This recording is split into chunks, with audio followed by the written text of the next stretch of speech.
Hi friends, ఇక్కడ కనిపిస్తుందిగా ఇది శవం వచ్చేసి ఫైన్క్లైన్లోని గోదావరిఖనిలో ఈ తుర్క బాబాలు, అఘోరాలు, ఈ పకీర్లు అందరూ కలిసి ఆత్మలని వశం చేసుకొని బిజినెస్ చేస్తున్నారు.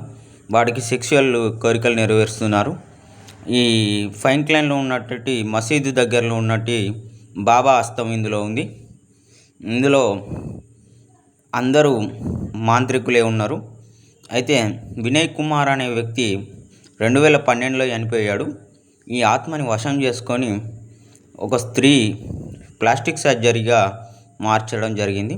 అయితే వినయ్ కుమార్ సేమ్ కాంచన మూవీలో ఇజ్రా టైప్లా బిహేవియర్ చేసేవాడు.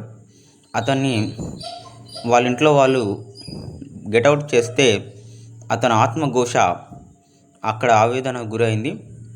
అయితే ఈ వినయ్ కుమారే ఇప్పుడు శ్రీలంకలో ఉంటున్న సౌజన్య, ఈమె వశం చేసుకుంది ఫకీర్ అయినట్టు సతీషు. వీళ్ళందరూ ఆత్మలతోటి బిజినెస్ చేస్తూ ఎదుటి వ్యక్తి ఉన్న సెక్షువల్ డిజైర్ అంటే సెక్స్ ఎనర్జీని పొంది వాళ్ళని చంపేస్తున్నారు ఫ్రెండ్స్. ఇది ఎస్ఎస్ఎల్లో మైండ్లో ఉన్నట్టు కొంతమంది మాంత్రికుల హస్తం ఉంది. ఫైన్క్లైన్ ఇంకా ఈ 11A, ఈ 10A మూత పడకముందు ఇక్కడ జరిగిన ఇన్సిడెంట్స్ తెలంగాణ ఆవిర్భావం ముందు జరగకముందు జరిగినాయి. ఇవి ఏరియా హాస్పిటల్కి ఎక్కువ తిరిగే ఆత్మలు. ఇది ఆలిల్లు. ఇప్పుడు సౌజన్యంగా బతుకుతున్నది వినయ్ కుమారే. ఈ వినయ్ కుమార్ని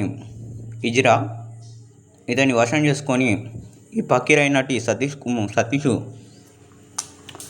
లక్కారంలో గోళీల కాడ ఈమెని లొంగ తీసుకొని డబ్బాష చూపెట్టి ఈమెకు అన్ని విధాలుగా స్వేచ్ఛ, డబ్బు, బట్టలు ఇస్తా అని చెప్పి లొంగ తీసుకొని శాలులతోటి అంటే పద్మశాలులతోటి బట్టల వ్యాపారం మొదలుపెట్టి ఈ తప్పు చేస్తున్నారు ఫ్రెండ్స్.